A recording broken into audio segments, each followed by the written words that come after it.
welcome back to episode 5, I believe, of Keeping Score at Home, presented by Water Cooler Sports. I'm your host, Ketch, and I'm joined with my very good friend, Miller. How are we doing, Miller? Doing really great, John. Looking forward to getting to this weekend and going out. How about yourself? I'm also doing well. So we haven't done this in a while, but we're back, and we got a brand new song that Miller gave he gave the idea of the song a while ago. I kind of brushed it off, but now I like it, so now we're gonna go with it. So that's just kind of where we're at now. And what do you think of the song choice now? You didn't brush it off. I said, hey, what do you think about Centerfold? It's going to be a great intro song. And your response was, I think we can do better. And then waited 4 weeks down the line-ish, maybe more, to say, hey, I came up with this idea for this song. And now that you came up with the idea, it's a great song to have, and it's the best we can have for our intro. So that's where it's at. And I love it. I love it. It's a great song. I think it fits us better, and especially like since we're going to be back a little more frequently now, it's like a fresh start. So that's what I'm going with there. But anyways, we've got a lot to talk about since we haven't done one of these in probably about 2 weeks or so. Obviously, a big story, big thing coming up tonight is the Olympics. The Olympics are starting in Rio tonight. What are you shocked at all that this is actually happening, that the Olympics are actually going to happen in Rio? It's a mix. I feel like these things happen all the time. Like Sochi, remember, it got kind of overhyped that it was scared, like stuff was going to happen and everything. But I think Brazil is even more of an evil than Sochi, so I am. Like, I don't think there's a good thing that comes out of having it in Rio. It's a scummy place, and I'm not afraid to say that. Place I'd never really want to visit or anything, especially after hearing all this. And just something bad is going to happen. You know something bad's going to happen. Right. I think best case scenario is a couple thousand people get the Zika virus and a couple more thousand get like the shit water virus. And, maybe like there's a small hostage situation, but nothing too serious. And like a couple other people die because of like other reasons. Maybe like there wasn't a hospital or something. That's kind of my thought. I think that's probably best case scenario. And I'm obviously hoping that none of that happens. But, I just think when you have Olympics in a country like Brazil, you got to be sure that they're going to do a good job with it. And I just don't think they are. Yeah, I think it'll lead to, like you said, best case scenario, that happens, maybe. And then to a more central location for the Olympics to have all the time, so it's not in a developing or third world country. Right. So one of the big stories already coming out of the Olympics is our own goalie, Hope Solo. And I know you're a pretty big fan of Hope Solo. She posted some stuff on Instagram kind of mocking like Brazil and the Zika virus a little bit. So when she was playing the other day, the Brazil fans serenaded her with the chant, Zika, Zika, Zika. What do you think about this? Well, first I'll say I don't think there's few people on this planet that I hate less than Hope Solo, just because of the double standard thing. Like, she beat deep out of her fiance or whatever, and then got off scot-free. Whereas Greg Hardy, what he did was way worse, but he still was a domestic abuser. And that guy is ridiculed and booed everywhere he goes, and everyone's like, oh, yeah, good, like, boo him. Hope Solo gets booed, and people are like, no, come on, come to her defense. She's not that bad of a person. It's like, no, fuck you. Yeah. You know what the consequences. Get over it. As for That's fair. I'm not going to say she deserves to get Zika, but she definitely deserves to get it chanted at her. That's where I am on it. Okay. And regardless of all that, as long as she doesn't get Zika over there, she comes back here, I still would, 100%. Yeah, I think you gotta. As far as, putting aside the whole double standard thing, I agree with all that. I think she's gotten I think she's right up there with like Ray Lewis and free passes in the world, to be honest. But I don't mind this from either side. I think everybody's been shitting on Brazil, so I have no issues with her shitting on Brazil as well, kind of mocking them with the whole Zika virus. And I have no problem with Brazil going after her because I guess they have country pride. And she even said in an interview after the game, she said, she didn't mind it. It was better to have lots of noise in there rather than hear a pin drop. So she handled it pretty well, which, props to her. And also going back to like the Greg Hardy thing, do you think part of the reason she gets kind of a free pass and Greg Hardy doesn't is because Greg Hardy's asshole isn't on the internet like Hope Solo's is? Yeah, 100%. Once that's all out there, the fappening, you're automatically a victim. Although if Greg Hardy was taking pics of his asshole, I don't really know if people would victimize him. I think they'd be like, what a psychopath. Now it all makes sense. I think anybody who saw that picture would then be the victim. But just a thought, maybe just because Hope Solo's anus is on the internet, she gets a little bit more of the victim card there. Moving on with more Olympic stories. Australia has had quite a time over in Rio already, and the games haven't even started yet. So they've had a lot of issues in the Olympic Village. There's been like spiders in their toilets, presumably trying to eat their assholes or something. There's been shit not working over there. I think things are getting stolen from their like little dorms and stuff. So Australia kind of got fed up and complained, and they went to the mayor of Rio and like, "Oh, blimey, mate, where all stuff in the dorms aren't working, and we're getting spiders everywhere, and we don't know what to do." And the mayor of Rio just answered with, "If they want to feel more at home, I'll get them a kangaroo for the village." So basically, the ultimate fuck you to Australia, just saying, look, I got so much more shit, literal shit to deal with. I don't have time to deal with you hopping kangaroo-loving Aussies complaining about this like little minor shit, comparatively speaking. What do you think of just Australia and the Rio mayor? Well, first off, your Australian accent sounds like a mix between a pirate and an Englishman. And you know what? That's what Australian accents are. Yeah, that's what Australian accents are. I think you might be right. So good for you. But this move by the mayor, just such a power move. Ultimate fuck you to Australia. And I don't get why Australia is so mad. This is what I've always pictured the Olympic Village to be. Just a cesspool of everyone fucking and everything being broken and just whatever goes. Whatever goes. Like spiders. Okay. In Sochi, they were probably banging on spiders. So I don't really know what the deal is and everything. I think Australia just needs to, sack up. Deal with it. Okay. I actually kind of disagree with that. I always kind of thought the Olympic Village was kind of like a 4-star hotel, but with all the sex. Like that's kind of always pictured it. But I guess I could see it the other way, kind of like a freshman dorm room too. I mean, I could see it either way now that you mention it, but I kind of always pictured it as like top of the line shit. I feel like they wouldn't put those athletes in like a freshman dorm, But then again, it is Rio, and a freshman dorm might be a 4-star hotel. Yeah, I mean, I see what you're saying. So you're thinking they're staying at like maybe the Sheraton Holiday Inn Express. I'm at the Motel 6 kind of thing. Right, exactly. Yeah. Okay. Yes, I'm saying Holiday Inn Express.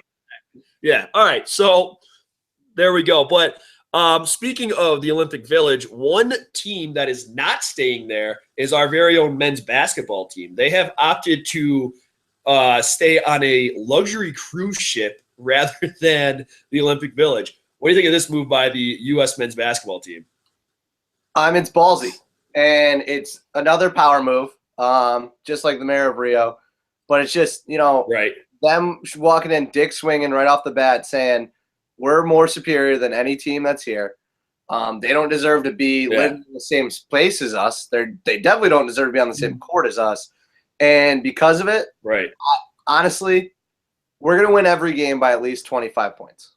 It's going to happen. Melo's going to walk in, dick swinging, and win his fourth medal. Fourth medal? Yeah. All right. Fourth medal would be fourth medal, third gold if they win gold. Yeah, because he won bronze that one year. So whose idea do you think it was to stay on the cruise ship instead of the village?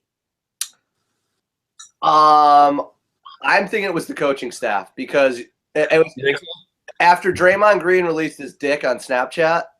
You don't want him in a foreign country going nuts alone.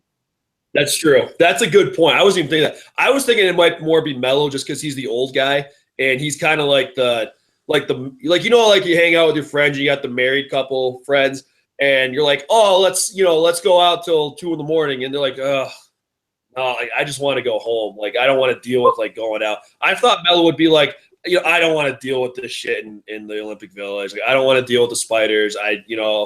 Like just whatever. Like let's just stay on a ship. And everyone's like, yeah, all right, that's not a bad idea. So I thought it was Melo, but I think that's a good thought too with the Draymond penis coming out. So definitely a good thought.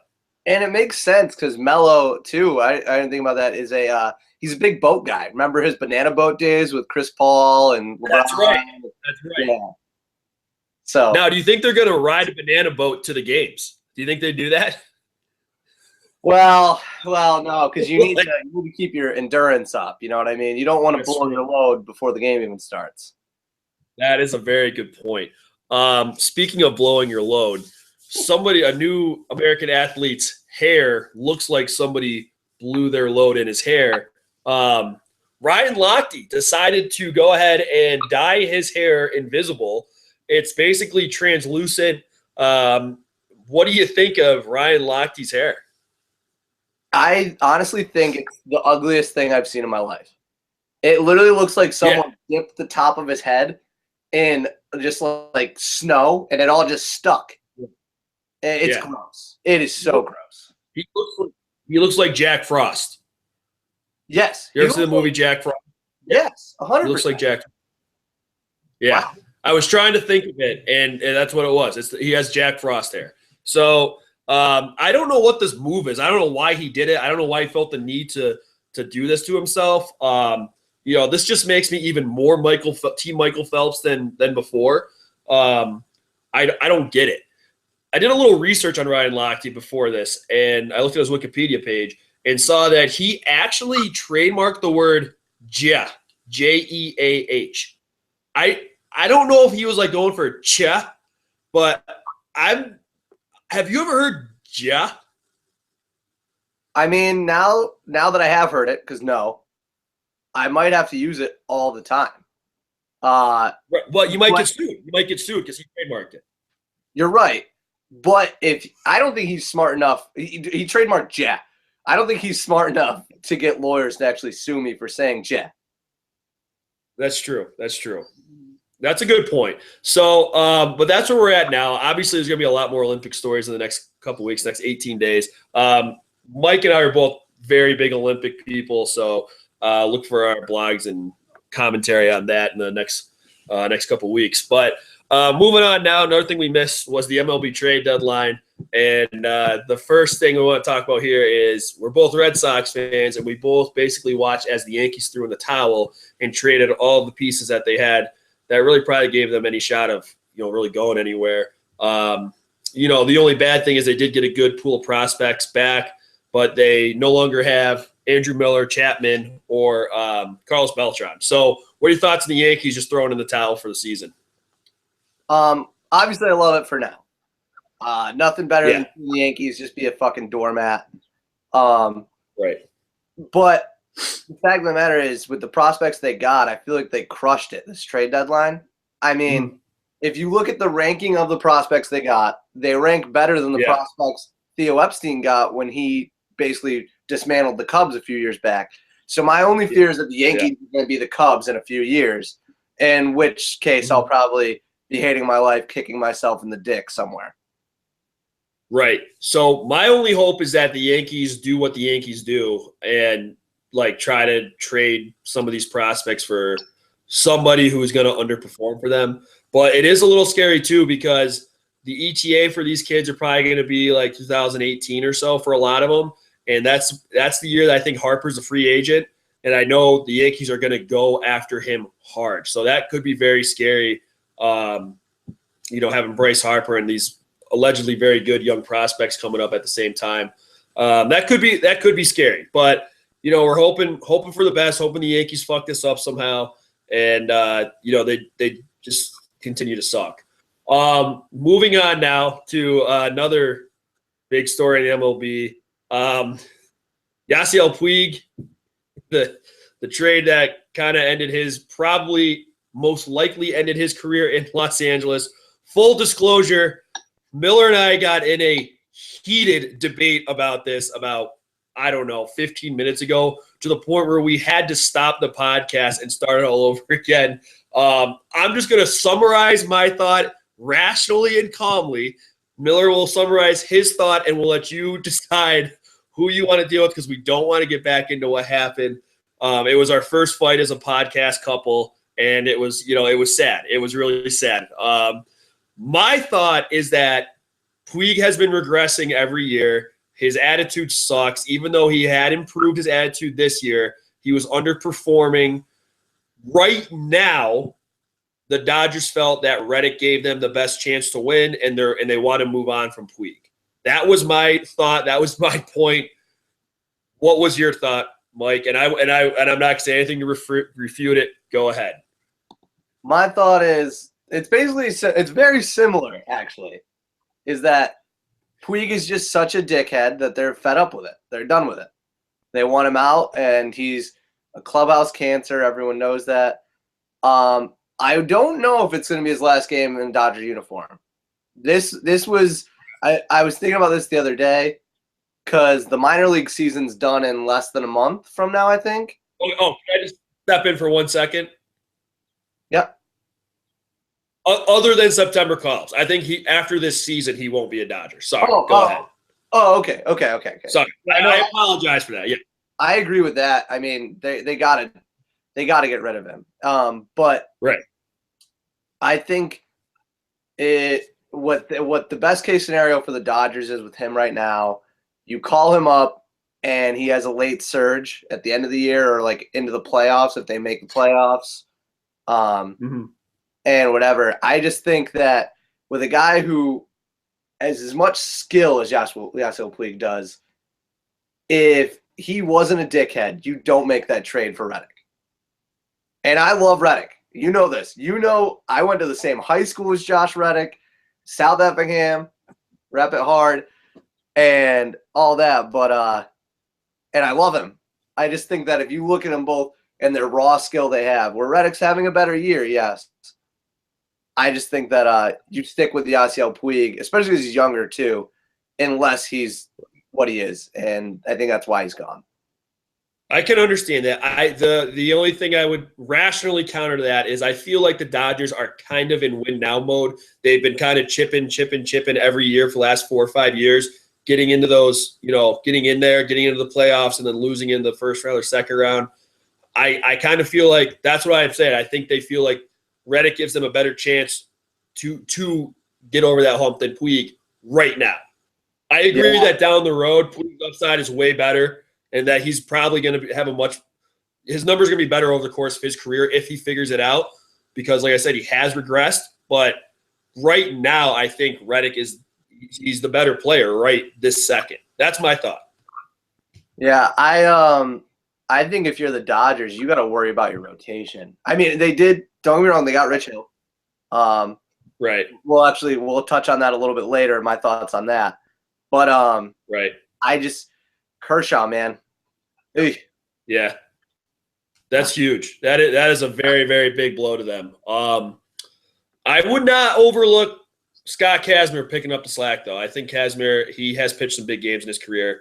I'm not gonna make anything say like he's gonna be the next Kershaw, but he might be able to at least kind of keep them afloat while Kershaw's injured. Another team that made some moves at the deadline, the New York Mets. So me being from New York, I watch the Mets a lot.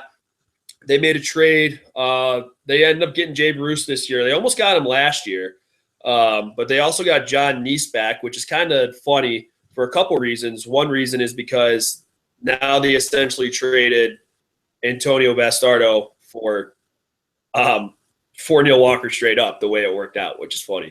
But Why else is Neil Walker and John Neese funny, Mike? Because when John Neese going into the end of last year realized, I need a new apartment and stuff like that, he signed a lease at this apartment, and then got traded. So right, he actually lucked out because Neil Walker was like, "Yeah, I'll sublet your place." So now he's coming back to the city and has this apartment. And it was kind of a little saga of, well, will he not let Walker sublet anymore? Will he, like, whatever? But Neese, I guess, is saying, no, stay in, sublet my place and all that stuff, and I'll find somewhere else to live. So just kind of funny that they got traded for each other, traded some housing, and then now it's all back in right. Yeah. Neese is kind of like that.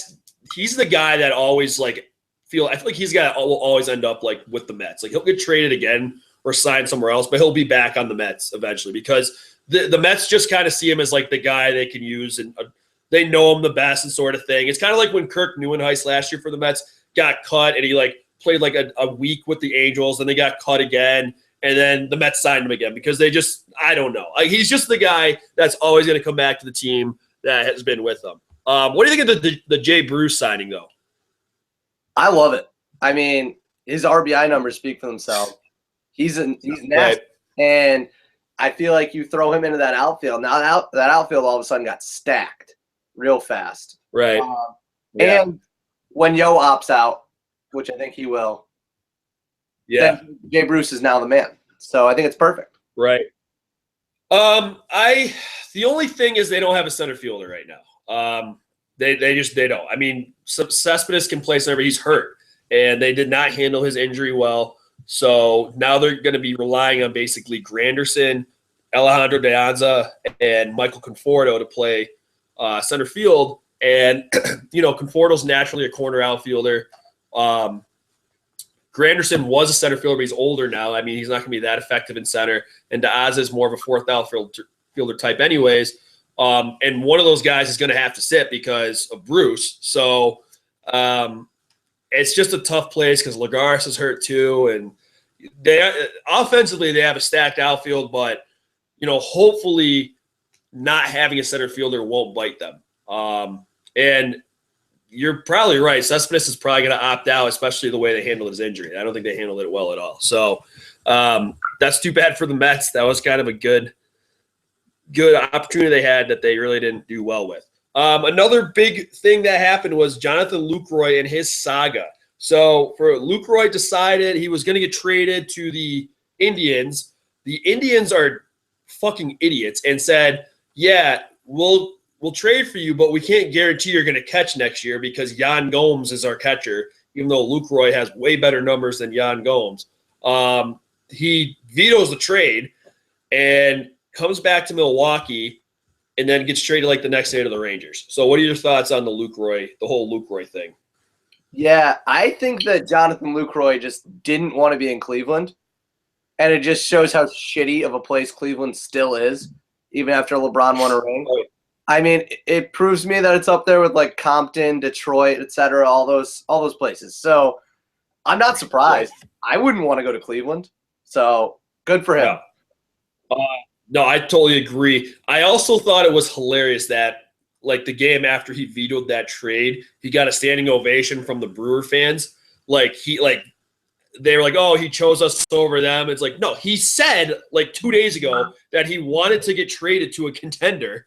And like he doesn't want to stay in Milwaukee. He would just rather stay in Milwaukee and be a catcher than go to Cleveland and not be a catcher. Because then like the next day he got traded to the Rangers, where great move by the Rangers, I think, especially with him and Beltran now. Very, very funny. So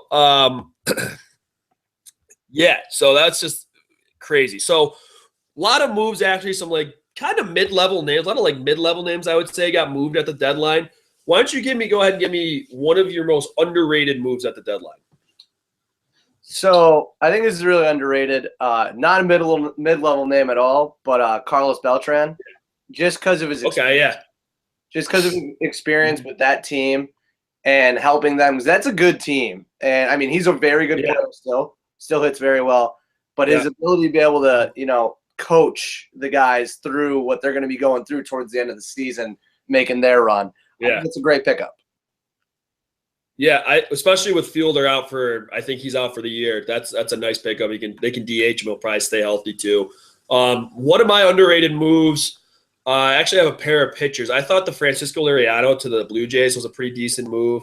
The Blue Jays have kind of, even their pitching actually hasn't been that bad this year, but they always could use more, I feel like. And I thought that was a good move. He's a good lefty. He's proven that he can pitch in the playoffs as well.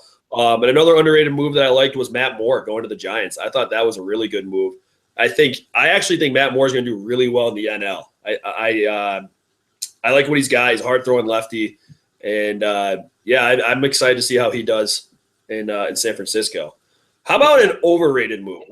Sorry, what were you going to say? I was just going to say, I looked into Matt Moore. I didn't realize he's only 27.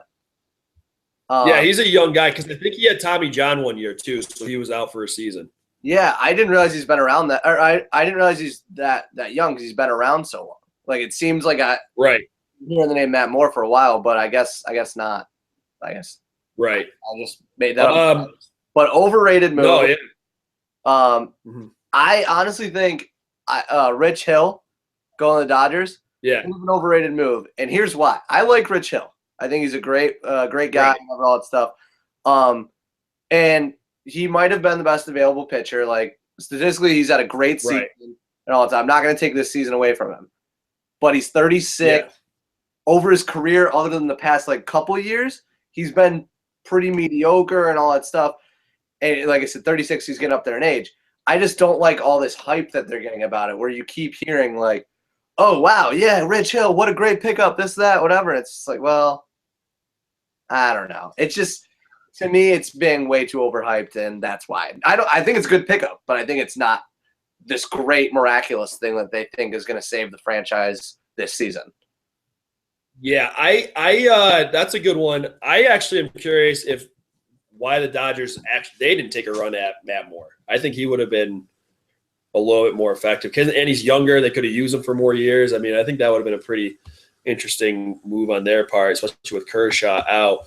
Overrated. I'm actually going to go. I'm one of them that really struck me was actually Jay Bruce. I think it was a good deal. I think they want him. They needed a big bat in the lineup, but and he's having a great year with the RBI. He's driving in a lot of runs, but they have had a lot of problems with their defense all year, to the point where the defense has cost them games, and that really hurts their defense not having a center fielder. Especially with Lagares out.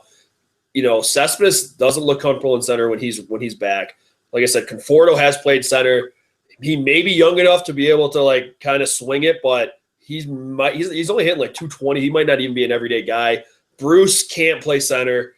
That leaves basically Granderson and Diaza, and neither one of them I really trust. So from an offensive standpoint, it's a good move. But defensively, they are going to struggle a little bit. So I think that was a little bit of an overrated move. I feel like it was a move they felt they had to make. And we'll just see how it plays out for them. I don't know. Yeah, I mean, it'll be interesting because even though Conforto can play center, you don't want him as your everyday center fielder because then either Bruce, when Yo's healthy, because then it's either Bruce, Cespedes, or Granderson. You got to pick one to sit on the bench. Clearly, you'd pick Granderson on those, but Grandy's your guy. Yeah, for sure. All right, so that takes us to the end of our topics. Obviously, we're going to have some more things to discuss with the Olympics in the next coming week, but we got a few segments for you. The first segment, as we all know, I'm making a big baseball comeback here. I threw a bullpen the other day, felt great, posted it on Water Cooler Sports. I just want to give everybody a quick update there. Arm's feeling great. I've been running, getting the lactic acid out. I'm going to try to throw another bullpen this weekend and really working that knuckleball. I changed my grip a little bit. So, I'm looking forward to getting back on the bump and just, shoving. Yeah, I mean, I saw the video. You're looking great.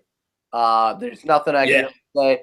Your stuff, it looks like you have great stuff, I think I could do a better job driving off my back leg and finishing my pitches a little more. I will say I threw a couple changeups that were actually legit, and I was like, holy shit, that's amazing. So Other than that, it was good. Also, Water Cooler Sports, we finally introduced Slick Willie. He is quite a guy, and he'll be my personal catcher throughout all my bullpens, so it'll be a lot of fun. And that was my comeback update. So, I mean, hey, I got faith in you. I don't know. I appreciate it. Would you take me or Yasiel Puig? Well, and wait, is it in a chance to regain an MLB career or just in throwing the knuckleball? Both.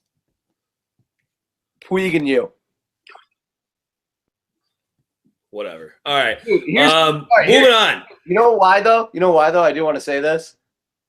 Knuckleball, according to Stephen Wright, it's just all a mental game. And you know, I think that you have it between the ears. You have it.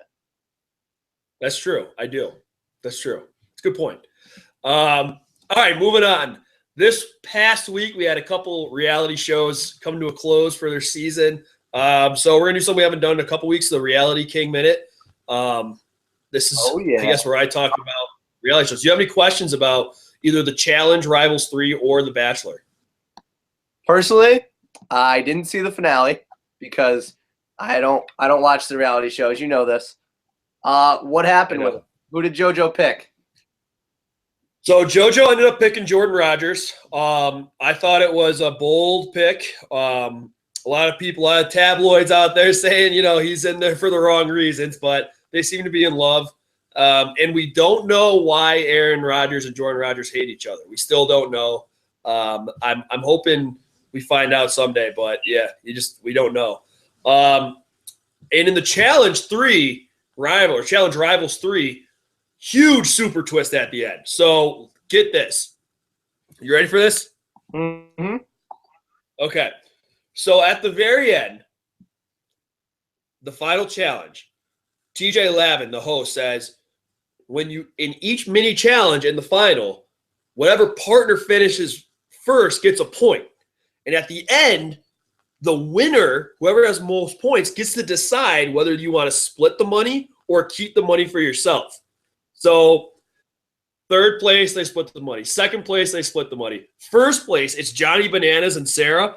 And Bananas got wronged by Sarah a couple years ago. That's why they're rivals. But they allegedly made it all up.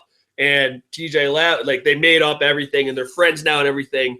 And TJ Lavin says, hey, Bananas, do you want to split the money or are you going to keep it for yourself? And he goes on this whole long tangent, and it sounded like he's going to say, and we're going to split the money. And they show up saying, I couldn't have won this without Sarah, da-da-da-da-da. And he goes, but I'm going to take the money and run. And Sarah's heart just broke on television. You saw her just start crying. And it was on the same level as when JoJo told Robbie she was picking Jordan. In two nights, we saw in the same week, we saw just people's lives get shattered on national television, and it was awesome. And that's why reality TV is the best. Yeah, well, I mean, it sounds awesome. I'm not going to lie to you. That does sound great. There's nothing that I like seeing more than people's lives ruined. Yeah. Call me a heel. Call me whatever you want. It's just hysterical, especially when they go on these TV shows and think that they're going to find true love and all that shit, whatever. But that being said, that sounds awesome, and I'm glad we got the recap on it. Yeah, I'm glad too. I'm glad I got to talk about it. So moving on now to our, I think this is our final segment other than what's coming up this week. Gambling. So gambling has been going all right for me. How about you? Have you been throwing a lot of money around? I've been throwing a lot of money around. I've been doing well. Enough to keep the lights on. So let's hope we can keep it going. Hey, all you need is as much as you need. So we're just gonna pick a couple games and see what we got. So I'll take my first one. My first one, United States men's basketball team are favored by 50.5 points over China. And I'm going to take the United States men's basketball team. I think they're going to win by over 50 points. Wow. That is ballsy. So, wow. They're going to be well rested and healthy on the ship and not in the Olympic Village. And that's why I think they're gonna do it. Hey, don't rock the ship. All right. Well, keeping the Olympic theme going, my first pick for gambling coming up is tomorrow. U.S. women's. We got a huge match against France's women, and we're gonna win. I'm taking money line. If you do the others, a pick 'em, but money line's got us plus 135, and I'm taking that all day. I'm taking it all day. You gotta take that. That's excellent. I like that pick. My second pick is going to be, and I almost took over 172 points in the basketball game, but I want to do something different. It's another men's basketball. Latvia is +2 against Brazil. And I know Porzingis isn't playing, I don't believe, but I think Latvia is going to win. I think they're going to beat Brazil. And that's just going to set the tone for Brazil in this entire Olympics. So I'm going to take Latvia +2 against Brazil in men's basketball. I dig it. I mean, hey, you got to do what you got to do. And if your gut's telling you that, you can't go against your gut feeling. It's just how you gamble. Right. For sure. That up, I'm going away from the Olympics. Call me crazy. Okay. I'm going back into baseball with this, and I'm gambling Red Sox to win the series against the Dodgers. I like it. A Puigless Dodgers, they're not ready for it, And so I'm taking the Red Sox plus 110 for the series. I don't think they're ready for Josh Reddick, though, to be honest. But no. We have a great scouting report on Josh Reddick because he used to play. That's true. That's a good point. I actually took the Red Sox tonight money line. I think they were like plus 115 tonight. So I did take them in that game. So I like that pick, obviously. All right. So what do you got to look forward to this coming week, Mike? I mean, it's obvious. The Olympics. It's must-watch TV, must see.